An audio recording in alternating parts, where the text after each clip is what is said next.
At Starbound, we tell stories the human way, not with artificial voices or AI slop. In the end, what's HFY without humanity? Subscribe to keep it this way. My name's Chikondi. Let's begin. The plan was straightforward.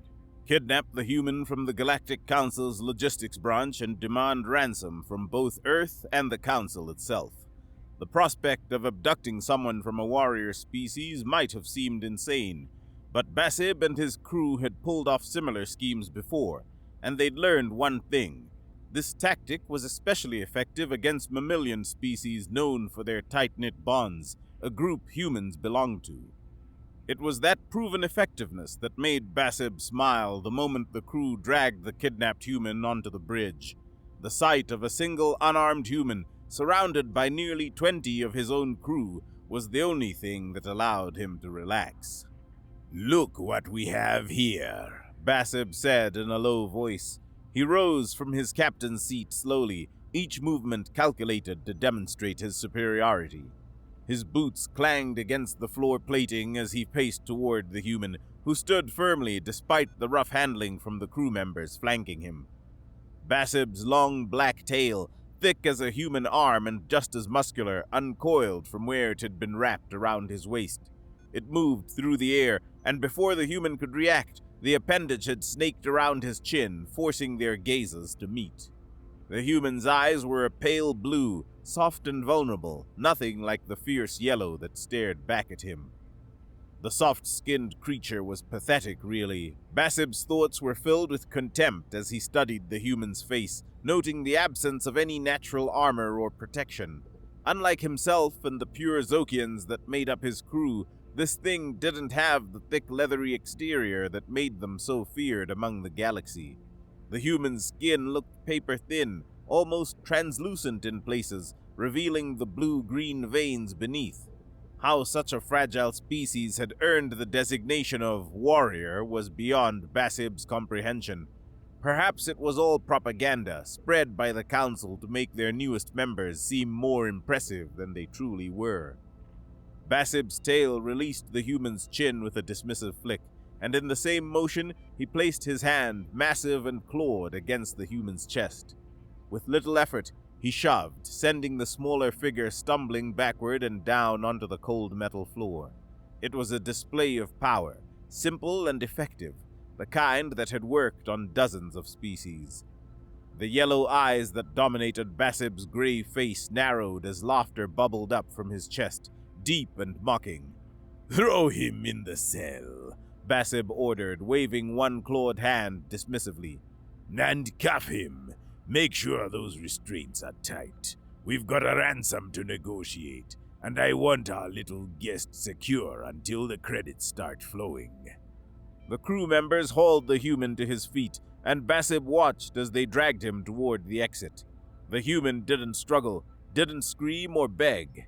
That was interesting, but Basib dismissed it as shock. They all broke eventually. Basib returned to his captain's seat, savoring the moment. The heavy chair embraced him as he settled into its familiar contours, and he could still hear the sounds of his crew dragging the human through the corridors beyond the bridge. The dull thud of boots, the occasional scrape of the human's feet against the floor, the low muttering of his crew members.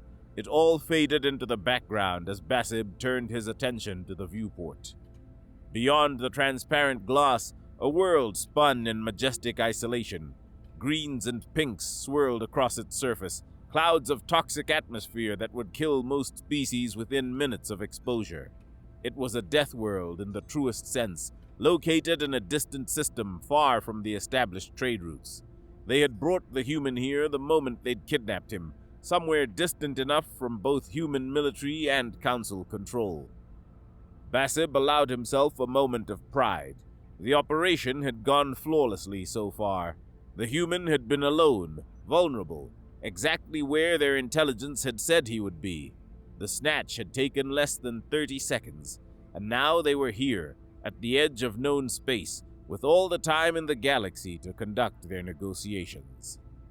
"Captain!" The voice belonged to Lassic, the navigator. He was younger than most of the crew, his gray skin a lighter shade that marked him as barely into his second decade.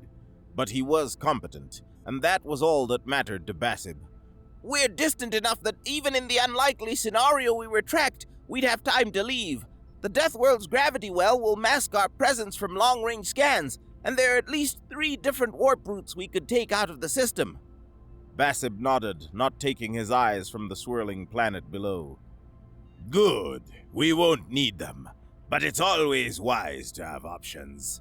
The comms are ready, Captain, Iggsy added. The communications officer was older, her scales darker and more weathered than most. She'd been with Basib since the beginning, back when his crew was just 5 desperate Zokians looking for a way to make credits outside the law. We can contact the humans and the Council whenever you give the word. I've already prepared the encryption protocols and routed everything through 3 different relay stations. They won't be able to trace this call back to our location. Perfect. Basib leaned forward, his elbows resting on his knees as he considered the timing. Too soon and they might seem desperate. Too late and the Council might decide the human wasn't worth the trouble. There was an art to these things, a rhythm that had to be respected. We'll proceed now. No point in dragging this out longer than necessary. Basib positioned himself in front of the main view screen, knowing that his image would soon be transmitted across light years of space. He straightened his posture, making himself as large and intimidating as possible. The trick was to look scary but unconcerned, like this was just another day, another routine transaction. Show too much aggression and they might decide to come in with force. Show too much eagerness and they'd lowball the ransom. Establish the connection, he ordered. Iggsy quickly handled the connection and the view screen activated. For a moment, there was only static, the visual noise of a signal traveling through multiple relay points and across the vast emptiness of space. Then the image cleared, and Basib found himself staring at not 1 but 2 faces. On the left side of the split screen was a human, older, judging by the gray streaking through his dark hair, wearing what looked like an official uniform of some kind. His face was set in hard lines, controlled anger restrained behind professional composure. On the right was a face Basib recognized immediately from the Galactic newsfeed. Vice President Tellus of the Galactic Council itself, a Morvian with transparent features that reflected the light in unsettling ways. Basib's smile widened. This was better than he'd hoped. He'd expected some mid-level bureaucrat from Earth and maybe a council representative. Instead, he had high-ranking officials from both parties. The ransom was going to be substantial. We're prepared to discuss your demands, the human said. But first, we need proof that our citizen is alive and unharmed. State your terms, Vice President Tellus added. The Council is prepared to negotiate in good faith, but we must establish that this situation can be resolved peacefully. Basib said nothing.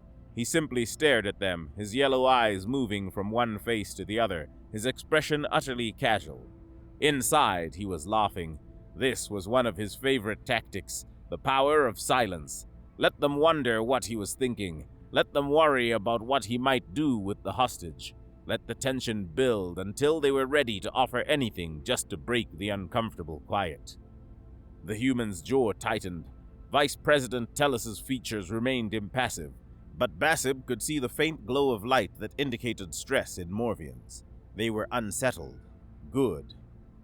How long was too long, Basib wondered. He'd done this dance before, but timing was everything. Too short and the effect was wasted. Too long, and they might misinterpret his silence as... The bridge door suddenly burst open. One of his crew members, Basib didn't even register which one in his sudden spike of irritation, rushed onto the bridge, his movements panicked and jerky. Captain, the human! He's fled from his cell! He knocked out the guard and... The bridge erupted into chaos. Crew members jumped from their stations, voices overlapping in confused shouts and questions.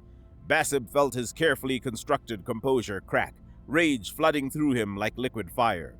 That cursed human had made him look like an idiot. His negotiation, his carefully orchestrated moment of dominance was ruined. Ruined! He could see the change on the view screen. The human official's expression had shifted from controlled anger to hope. Vice President Tellus's lights were pulsing faster, indicating surprise or perhaps amusement. They'd seen everything. They'd watched his crew member burst in with news of their prisoner's escape. Any leverage Basib might have had evaporated in that single moment. Basib forced himself to breathe, to think. Panic was the enemy now. He was the captain. He needed to take control of the situation before it spiraled further. "Lock down all escape pods immediately," he barked. "I want every crew member searching for that human. He can't have gotten far." He rose from where he'd been standing, towering over his crew as they scrambled to follow his orders. Without another word, without even looking at the view screen, Basib reached out and terminated the connection. The faces of the human official and Vice President Tellus vanished, replaced by the Zokian military emblem that served as his screensaver, a symbol from a life he'd left behind long ago. "Weapons, now!" Basib strode to the armory cabinet mounted on the bridge's wall, his claws entering the access code. The panel slid open, revealing rows of plasma rifles and stun batons. He grabbed a rifle, checked its charge, and slung it over his shoulder before turning to face his crew. "Everyone arms themselves. We're going to find that human, and we're going to do it quickly." The crew moved with frantic energy, grabbing weapons and checking charges. Basib waited until they were all properly armed before speaking again, his voice cutting through the nervous chatter. "Listen to me, all of you. This situation is salvageable, but only if we find that human within the next hour. I want this ship torn apart, every corridor, every storage bay, every maintenance shaft. I don't want a single square inch unchecked. Do you understand?" Murmurs of affirmation rippled through the assembled crew.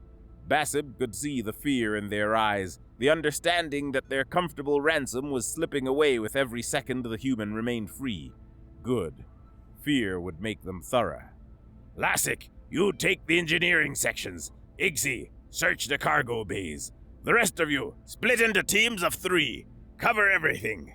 Basib checked his rifle once more. "I'll search the upper decks myself. We find him, we secure him properly this time, and we salvage this operation. Move!" They scattered, their boots thundering against the deck plating as they rushed to follow his orders. Basib joined the search, his rifle held ready as he moved through the ship's corridors. The vessel was large, a modified cargo hauler they'd stolen years ago and converted for their purposes, but it wasn't infinite. The human had to be somewhere. Minutes crawled by with agonizing slowness. Basib checked room after room, his methodical search taking him through crew quarters, storage lockers, the medical bay, the galley, nothing. His communicator crackled with regular updates from the search teams, each one reporting the same thing: no sign of the human. How was this possible? The ship was sealed. There was nowhere to go. The human should have been cornered by now, desperate and ready to surrender. Instead, it was as if he'd simply vanished into the walls themselves. Basib was searching the auxiliary control room when the alarms started. Red lights flashed throughout the corridor, and a repeating klaxon blared from every speaker. The automated warning system's voice, calm and mechanical, announced what Basib's mind refused to initially process. Planetary landing sequence initiated. All personnel secure stations. Planetary landing sequence initiated. His blood turned to ice. "Who's at the bridge?" he shouted into his communicator. "Who stayed behind?" Silence answered him. Then, slowly, the responses came back. Everyone was searching. No one had remained on the bridge. The realization hit Basib at once. The human was at the bridge. The human was in control of his ship. "Everyone, back to the bridge, now!" Basib was already running, his boots pounding against the deck as he sprinted through the corridors. This wasn't just an escaped prisoner anymore. This was catastrophic. If the human had access to the ship's systems, if he'd managed to override the basic controls. Basib's mind raced through the possibilities, each worse than the last. The human could trigger a warp jump back to Council space. He could broadcast their location. Could he crash the ship? Surely not. Surely the human wouldn't be that suicidal. But then again, humans were supposedly warriors. Maybe suicide missions were something they actually did. The crew converged on the bridge from different directions, all of them arriving to find the same horrifying sight. The bridge door was sealed, its heavy blast shields locked tight. Basib grabbed the manual release, but it wouldn't budge. Of course it wouldn't. The protection mechanism was designed to be locked from the inside. He'd insisted on that feature himself, back when he'd been worried about mutiny. Now his own security measures had trapped him out of his own bridge. "Can we override it?" One crew member asked, panic making his voice crack. Basib shook his head, his mind still trying to process the disaster unfolding around him. Not without cutting through the door itself. It would take a long time. "He's going to warp us back!" Lassek's voice was nearly a shriek. "He's going to take us straight to council custody!" No. Basib forced himself to sound calm, authoritative, even though his insides were churning. A single person can't possibly operate the warp drive. The safety protocols require at least 3 crew members to initialize a jump. The most he can do is land on the deathworld below or travel through this stellar system at sublight speed. He looked around at his crew, saw the fear in their faces, and felt a cold fury settling into his chest. Which gives us plenty of time to get this door open. And when they did, when they finally got through that door, Basib was going to make that human regret every second of this humiliation. He was already fantasizing about it, imagining the creative ways he could repay the human for this embarrassment. The ransom was likely gone now, there was no salvaging that, but at least he could have satisfaction. The ship shuddered beneath their feet as the landing sequence continued. Through the walls, Basib could hear the change in the engine's pitch as they shifted from orbital maneuvering to atmospheric entry.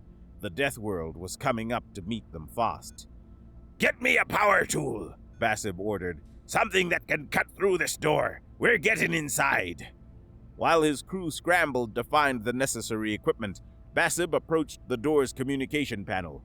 Maybe, just maybe, he could talk to the human, reason with him, make some kind of deal before this got even worse. He activated the panel, his claws stabbing at the controls. "Human, I know you can hear me. Let's talk about this. There's no need for anyone to get hurt." Silence. The landing sequence continued uninterrupted. "You've made your point. You're clever, resourceful. We underestimated you. But think about what you're doing. You're on a ship full of trained fighters heading toward a death world. Even if you land safely, what then? Where will you go?" Still nothing, not even a hint that the human was listening. Basib's frustration mounted. "Answer me! We can negotiate!" 2 crew members returned with a plasma cutter, its power cell fully charged and ready to go. Basib stepped back, gesturing at the door. "Start cutting. I want us inside in 10 minutes. They got to work immediately, the plasma cutter's beam scorching through the reinforced metal with a high-pitched whine. It was slow going. The door had been designed to withstand exactly this kind of attack, but progress was steady. A thin line of molten metal appeared, gradually widening as the crew members worked the cutter in a careful pattern. The ship touched down with a jarring impact that sent everyone stumbling. They'd landed on the deathworld. Basib grabbed a support strut to steady himself and watched as his crew continued cutting through the door. At this rate, they'd be through in less than 10 minutes, maybe 8. The human would still be there, trapped on the bridge with nowhere to go, and then Basib would... The door fell away with a crash of tortured metal. The crew members with the cutter stumbled back as the heavy panel collapsed inward, revealing the bridge beyond. Basib rushed forward, rifle raised, ready to capture the human and end this nightmare once and for all. The bridge was empty. Completely, utterly empty. The captain's chair sat vacant. The control consoles blinked with their usual readouts, but there was no human. The view screen showed the toxic landscape of the deathworld beyond, all sickly greens and violets under an alien sky, but the bridge itself contained not a single trace of their escaped prisoner. "The ventilation system," Lassek said, pointing upward. One of the ceiling panels was askew, the maintenance access clearly visible. "He used the vents to get to the floor below." Basib's mind raced. The floor below contained the main airlock, the exit. If the human got outside, into the Deathworld's hostile environment, no, that was impossible. The human would die within minutes out there, unless he'd grabbed a suit. Did they even have suits that would fit a human? Basib couldn't remember. His thoughts were fragmenting, panic worming its way past his attempts at control. Outside! He said, the word coming out as almost a gasp. Everyone outside! We need to establish a perimeter around the ship, now! Captain, Iggsy looked at him with confusion. shouldn't we search the interior first? No! Basib was shouting now, all pretense of calm leadership abandoned. Don't you understand? The worst thing that could happen right now would be the human getting out into the deathworld. He's probably already called the council, told them our location. We're in a race against time now. If he gets away from the ship, if we have to search an entire planet for him. He didn't need to finish. The crew understood. They moved fast, heading for the airlock. Basib followed, his mind churning with worst-case scenarios. How long until council ships arrived? Hours? Days? They needed to find the human, secure him, and get off this rock before... The exterior airlock opened, and they emerged onto the surface of the deathworld. The atmosphere was breathable, at least, barely. Basib's lungs burned with each inhalation, the toxic compounds irritating his respiratory system. They'd survive out here for a while, but not comfortably. The ground was a strange, spongy purple moss that compressed under their boots. In the distance, massive fungal structures rose like twisted towers, their caps dripping with bioluminescent ooze. Spread out, Basib ordered. Defensive perimeter around the ship. Make sure nothing gets in or out without us seeing it. The crew obeyed, taking up positions around the vessel's landing struts and hull. Basib himself began a careful inspection of the ship's exterior, checking for any signs that the human had already escaped. His eyes scanned every port, every seam, every possible exit point. Everything looked secure. The external hatches were all sealed from the inside. If the human had tried to leave, there would be evidence. Displaced moss, an opened hatch, something. Basib was halfway around the hull when a thought struck him with the force of a plasma bolt. Iggsy! He called out. Who's on the bridge right now? The communications officer looked up from her position near the forward landing strut. No one, Captain, but I doubt the human would risk going back there now that we've cut through the door. He'd have to go right past us to... She never finished the sentence. A series of heavy clangs echoed across the landing site as every external door on the ship locked simultaneously. Basib whirled toward the ship, his yellow eyes widening in horror. Through the bridge viewport, he could see a figure sitting in his captain's chair. The human. The human was waving at them, actually waving, his hand moving back and forth in a gesture that was unmistakably mocking.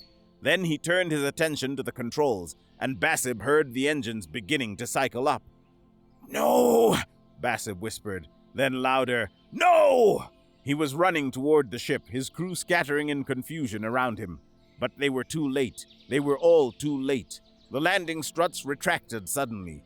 The ship began to lift, its thrusters kicking up clouds of purple spores that made everyone cough and choke.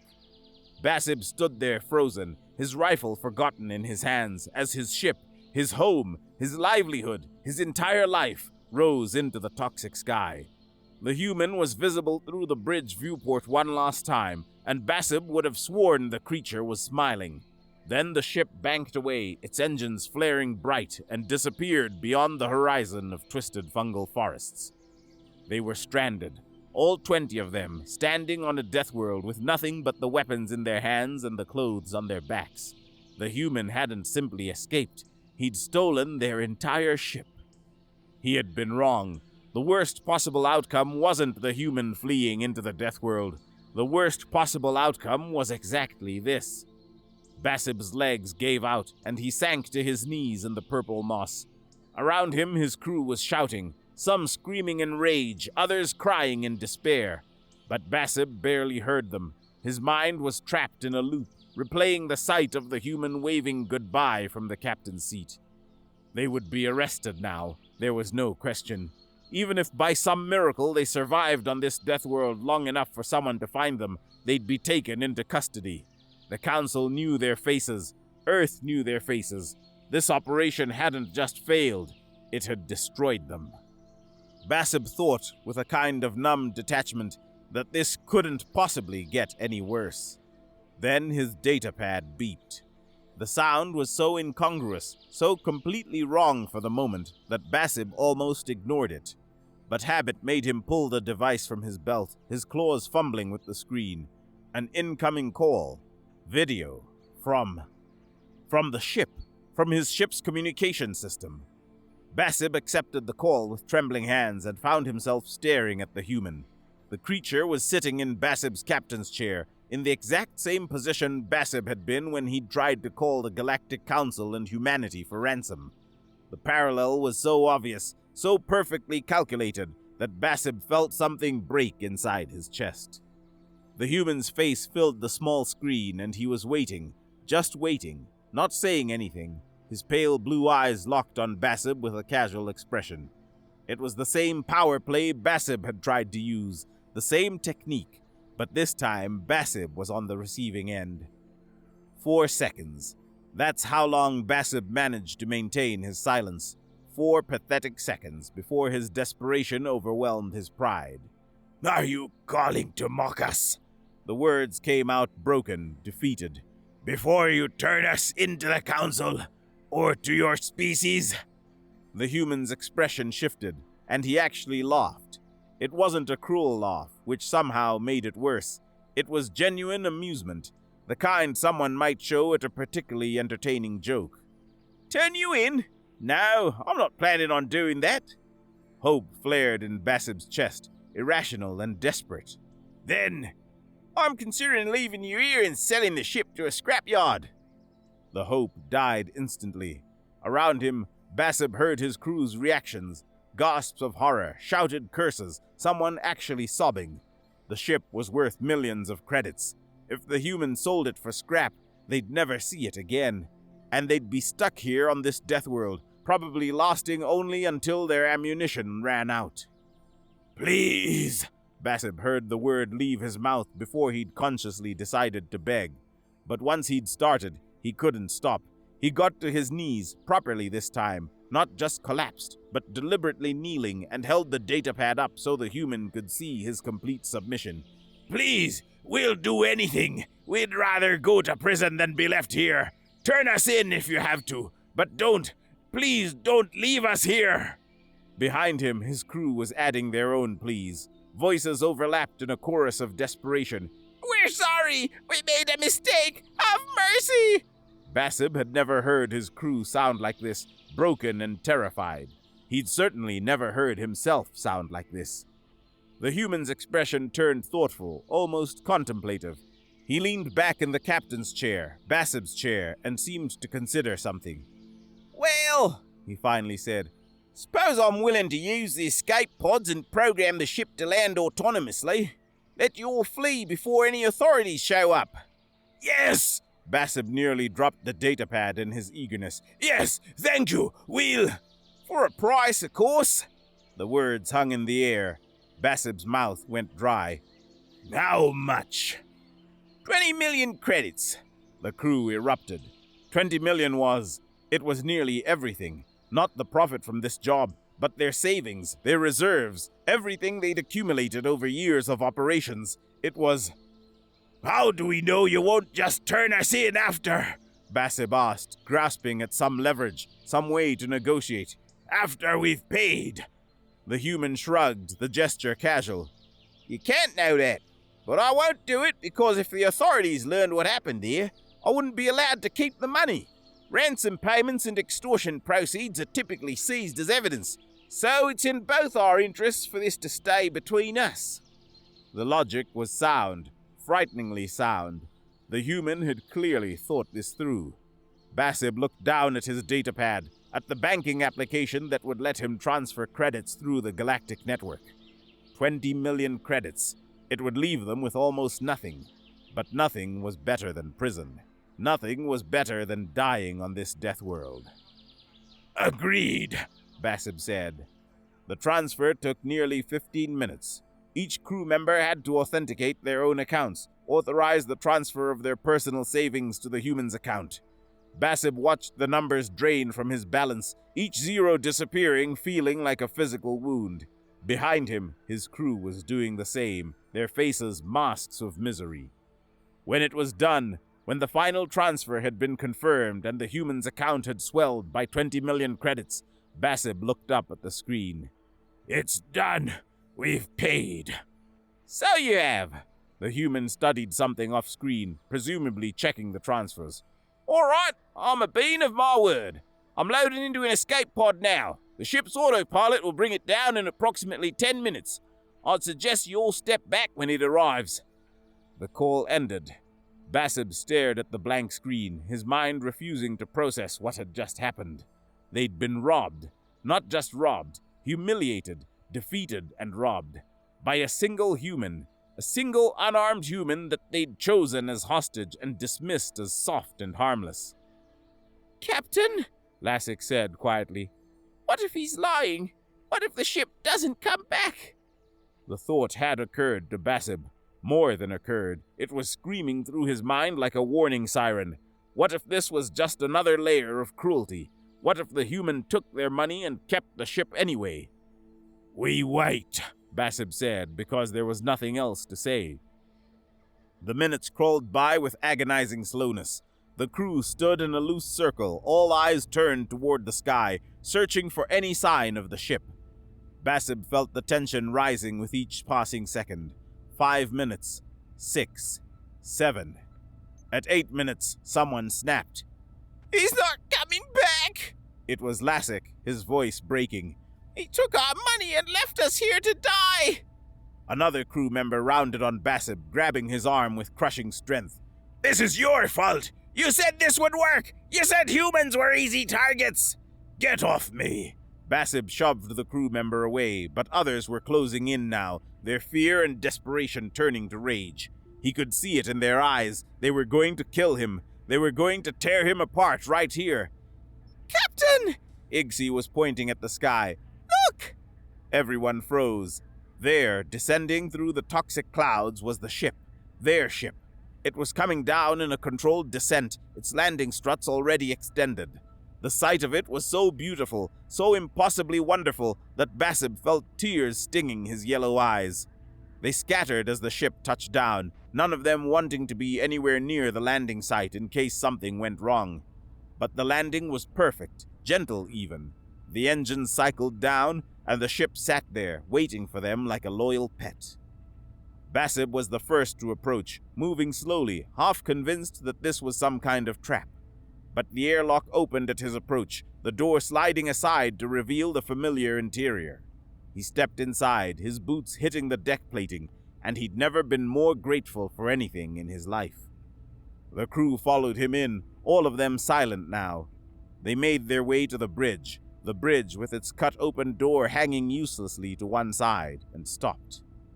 There was something on the captain's chair, a piece of paper, old-fashioned and strange, with writing on it. Basib picked it up with trembling claws and read, If I was an asshole, I would have crashed the ship right over your heads.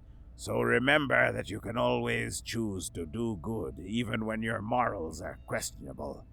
And of course, that crime is not worth it, and even less so when you're too dumb to get away with it. Basib read it twice, then a third time. Around him, his crew was gathering, reading over his shoulder. No one spoke. No one needed to. The silence said everything that needed to be said about what had just happened, about what they'd learned, about how thoroughly they'd been beaten by a single human who they'd dismissed as soft and harmless. The crew exchanged looks, and the silence spoke for itself.